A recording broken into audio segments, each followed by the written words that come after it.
Hi everyone, welcome. Thanks for joining me. My name is Alice Tiawan from Pamulang University. In this video, I will be discussing the relationship between language and the brain.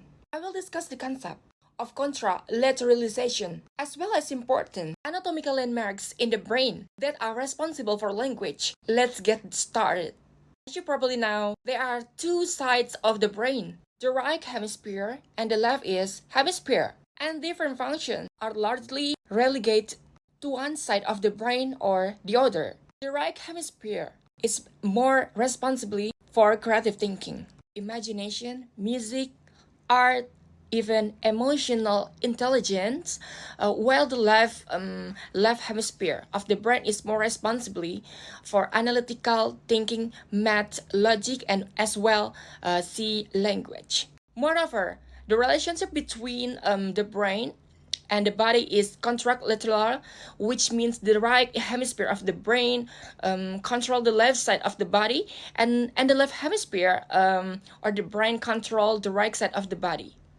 The left and the right hemisphere of the brain are connected by a bundle of nerve fibers called the corpus callosum, which allows the right and the left hemisphere to communicate information with one another.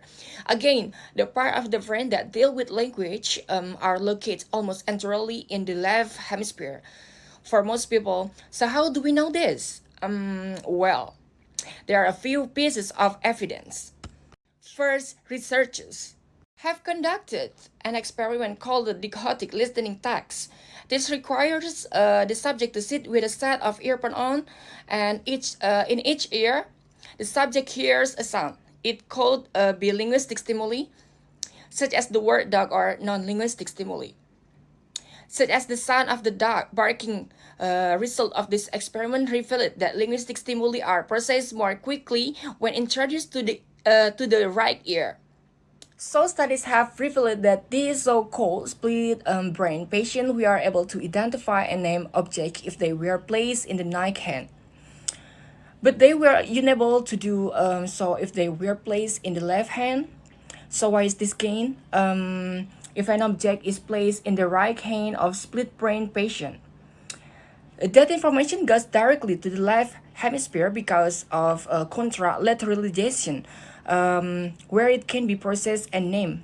However, if the object is placed in the left hand, that information goes directly to the right hemisphere.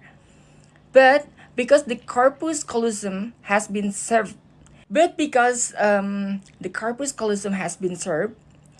cannot cross that bridge to the left hemisphere where it can be processed and named.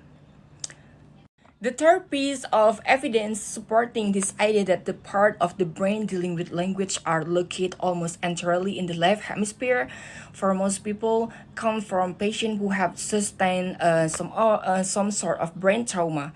So let's imagine that you are reading a word aloud. How does this process work in the brain? Well, first, the visual cortex collects the information as perceived by the eyes and passes it to the angular gyrus, which process this information and transfer it to phrenic is area where is the match with an existing entry in the mind's lexicon and made available for recall this information, a recognition of the word dog and its meaning. For example, then travel across the argument for clues to Burka area, which takes and transmit the articulatory information. That is how the word is pronounced to the motor cortex, which direct the movement of the muscle in the vocal tract in order to actually say the word. This is all the text of the place. Of course, within a fraction of a second, and that is true testament to the power of the human brain. Okay, that's all for now. Thank you so much for watching, and I hope you found this video useful. Thank you so much.